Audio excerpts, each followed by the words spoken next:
The flight from New Zealand to the United States took almost 20 hours, and by the time I reached Hoboken my body felt like it was moving a few seconds behind everything else.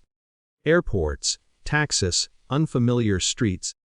It all blurred together with the dull excitement of finally being there. My younger brother was getting married. 8,000 miles didn't feel like too much when it was family. I arrived outside the venue in the afternoon, suitcase rolling behind me. It was a small brick event hall on a quiet street, the kind of place that looked perfect for a wedding reception. But the doors were locked. At first I thought I was early. I checked the time. Then the address again. Everything matched what my brother had sent weeks earlier. Through the glass doors I could see stacked chairs and folded tables. No decorations, no music, no people, just an empty room. I called my brother, no answer. I tried my mother next, straight to voicemail. Then my father. Then my sister, nothing. I waited on the sidewalk with my suitcase beside me for nearly an hour, watching people walk past as if nothing about the situation was strange. Eventually my phone buzzed. It wasn't my brother. It was a cousin I rarely spoke to. They changed the location. I stared at the message, confused. A second text followed. They didn't tell you because they thought you'd make the wedding about yourself. For a long moment I didn't move. Apparently the venue had been changed days earlier. Everyone in the family had been told. Everyone except me. The explanation, when it finally came through a few more scattered messages, sounded rehearsed. They said they didn't want drama. They said they were trying to keep the day peaceful. The unspoken part was simple. It was easier if I just wasn't there.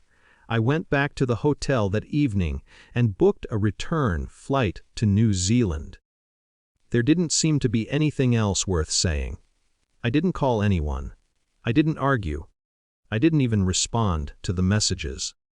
Something about the situation had drained the need for explanation. When you travel 8,000 miles to an empty room, clarity arrives quietly. Life in New Zealand settled back into its routine after I returned. Work during the day, quiet evenings at home. The distance between me and my family felt larger than geography. 42 days passed without a single word from them. Then last night my phone exploded.